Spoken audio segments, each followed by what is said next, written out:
Okay, so here's what we just got done with that TC Icon. It was really good for what it is.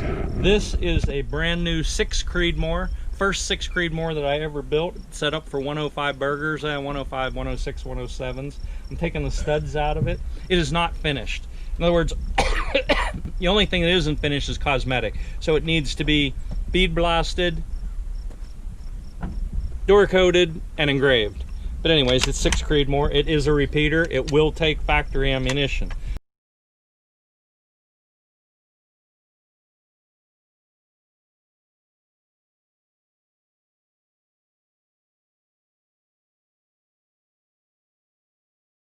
So what we're going to do here is, you guys want to walk over here and help me with patches? Over here. So let's try, this is 6 Creedmoor. So you gotta, this is something too that people don't realize. You match the patch and the rod. It's not just the patch size, it's the patch and the rod size. Vicki, where is the bore guide for this? Please hold that gun. 6.5 Creedmoor, 6 Creedmoor. Okay, we make a bore guide. You guys probably know that from other videos. We make a bore guide for every gun. And this is the one for it. And you better make sure it is indeed that one. So it is 6.5 Creedmoor. This has a 275 neck in it. Like I said, it will accept factory ammo. Okay, and we do it the same way as always. Start with cano coil. Oh yeah, I've done that before. Pull it straight off. There you go. Just set it right here. No big deal.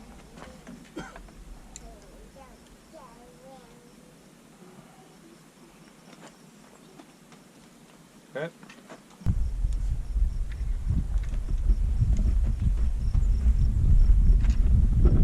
Okay, one more. Answer to anything in life with Billy Jack. A swift kick to the groin. Whap! And he puts them down. And he always does it. He gets ready, he goes like, whoo! And they go down. You know what I mean? Because they're like, down they go. I did it. Change that out? Yeah, you can if you want. Those 3 inches go on there. Okay, so you totally missed it, Vicki. Alright. So this is 6 Creedmoor. Let's see what we can get out of this. Somebody want to hold that gun for me. I'm going to tighten up my wrist. By the way, when we finished up with that 300 Winchester, it's slow. It was running 2748 at the chronograph. So you could add, you know, until you see 28, 2850, 2875. I mean, it obviously could be bumped up. Okay, let me have that. Now, our standard 5 to 25 is out of commission for the moment because it's on a different gun. And so we're putting our Schmidt Bender 12 to 50 on, and that's 12 by 50 power. Not 12 by 50, 12 by 50 by 56. I need a chair so I can sit down. Okay. So again, Badger rings. This is a great system. All you do is just set it on, hold it forward, and you didn't, oh yes you did, thank you. Did you just do that? Get my cheaters? I did. Okay. All right, hold that forward.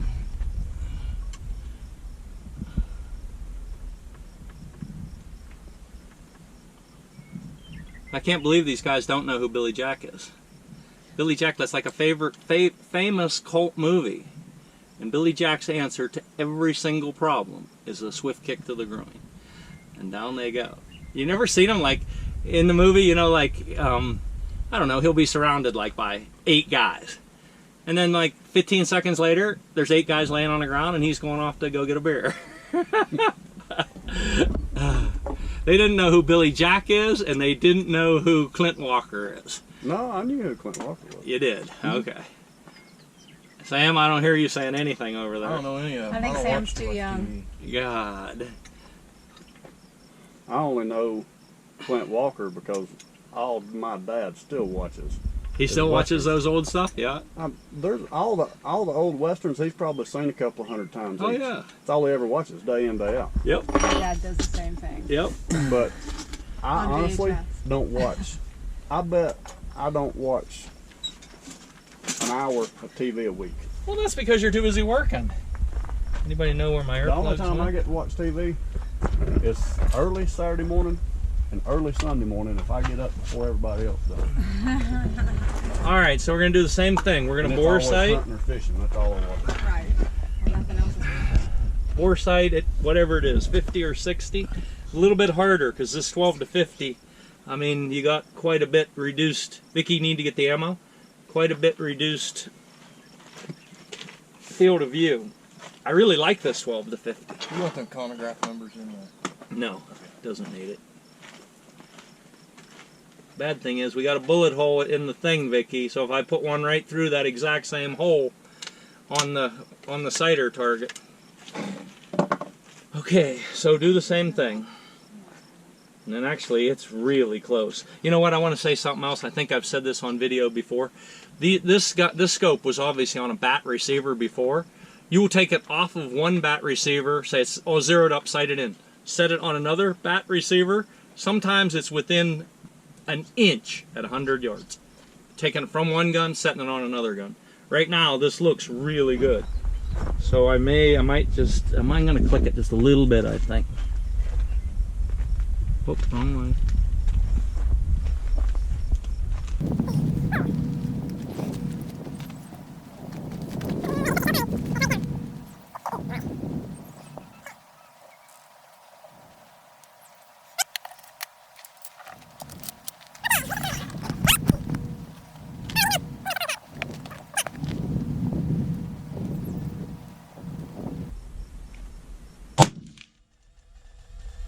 Okay, it's dead center, 3 inches low. Are we still filming? Dead center, 3 inches low.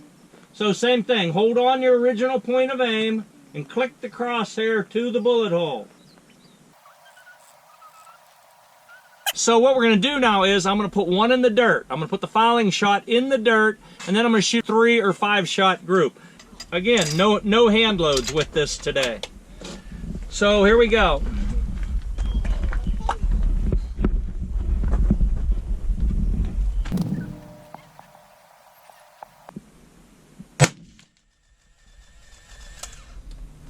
Oh crap, I put it on the paper. Dang it. I did not want to put that on the paper. Well, I already did it, so I'll go ahead and see where it goes. It's always good to know if a gun will shoot the fouling shot in the same place. But I don't think it's gonna.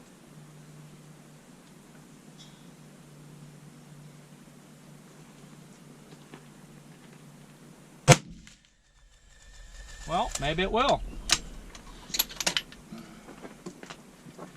A gun that people ask me, you know, what's a good gun, what's a bad gun? Partly if I evaluate guns like on a spectrum, just raw accuracy is not everything. You know, it's how much does it weigh? How fast is it? How well does the barrel clean up? But one of the things that a gun that will put the fouling shot in the same exact group, at least up close, as all the rest of the bullets, to me, that's important. Especially if it's factory ammo. I'd have to be in the shop to find the answer to that out, because I don't know what my comparator measurement is where the bullet is actually going to be touching the rifling, because I haven't made hand loads yet, right? You understand? Right. So I don't know. So all I know is I could measure what these factory shells are, but that still doesn't tell me what the relationship is. But as I'm closing the bolt, I can feel that the bullet is not engaging the rifling. So I know it's jumping some distance. And it's typical in factory ammo that if you measure base to ogive, that there'll be some discrepancy because it's made on machinery. That you don't sit there. You know how we were sitting there measuring to 1 thou? Right. Well, that's not the way that it ends up being. And then the other thing is neck tension. And these, I mean, really, if you tried to pull one of these bullets, you'd find out that there's quite a bit of neck tension on that bullet. Yep. All we know so far, just from what we've saw, is this gun's going to really shoot.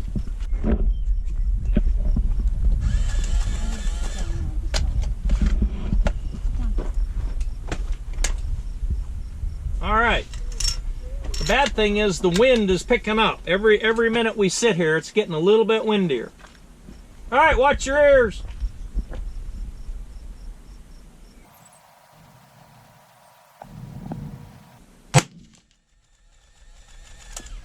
One thing, it's shooting 2 different bullets to the same point of impact. That's good. That's another part of the criteria of how I judge a rifle. If it'll shoot 2 or 3 different bullets all to the same place, that's a good gun.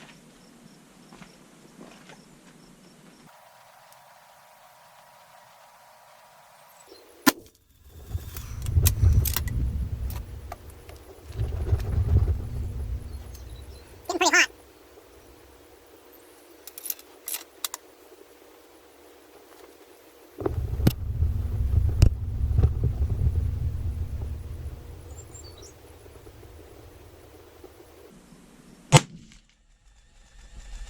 Okay, it's definitely trying. So we've got a little triangle up there. I'm going to shoot 2 more and ruin it. But I think what we ought to do is let it cool down here just for a minute. So if you want to shut that off, that's okay. If your front bag gets packed too hard, you'll get vertical in your groups. So you got to keep loosening that front bag up every now and then. Your rear one too, actually. All right, all you got to do is put 1 more through there and we have a semi-decent group.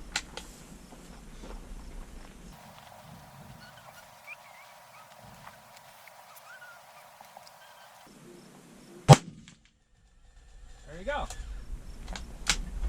Okay, so it likes these. You see it? All right, would you just go ahead and walk out and film that, or you guys ride out? That way it'll be confirmed.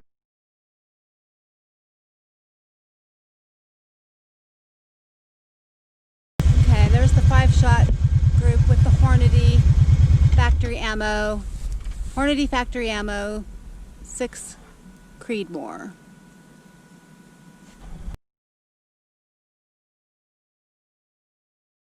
We're running. All right, so he's asking me about powder and stuff and what we're going to do, how I would do it. That's irrelevant. So in other words, as long as you pick a powder that is the right burn rate, and as long as you look in a book and don't go over maximum, I'm not even hardly concerned with it. Now, does that mean that powder doesn't influence groups? Of course it does. But when you've already got a gun that'll shoot 1/4 of an inch, and this is a varmint gun, I'm not trying to get to the zeros. You understand? If I could get to the zeros without days worth of work, then I'll do it, right? Because that just makes sense. You get what you can. But what I'm not going to do is, unless I'm in a tunnel, unless I have all my reloading supplies, my full reloading outfit right beside me, like right here, I'm not going to mess with powder. Because the other thing is, I would rather be in the reloading room getting it to the kernel on my Sartorius scale than be out here throwing it out of a measure. Because see, you can't really bring that Sartorius scale out into the field because any little bit of wind or anything messes it up. So I'd rather get a perfectly uniform powder charge. If the velocity's a little bit low, so what? I don't care. The only thing I really care about powder is it's the right burn rate, it's the right density, the right fill density, and that it's not over max. In other words, we're not running pressure. That's all I care. And that's another really good reason, by the way, to have a chronograph. So what have we learned? We've learned that with either 105s or 107s, it's running right at 3,000 feet a second, right? So if I would load some up and come out here, say I'd load up some 107s, just like this same bullet, and I shot it across the chronograph and it's going 3,400 feet a second, I would know that I'm over. See, that powder is not as important as what people think it is. Is it important? Yes, but it's not as, bullets and seating depth are way more important than powder, as long as it's the right kind of powder and it has the right fill density. That's it. Okay, thanks.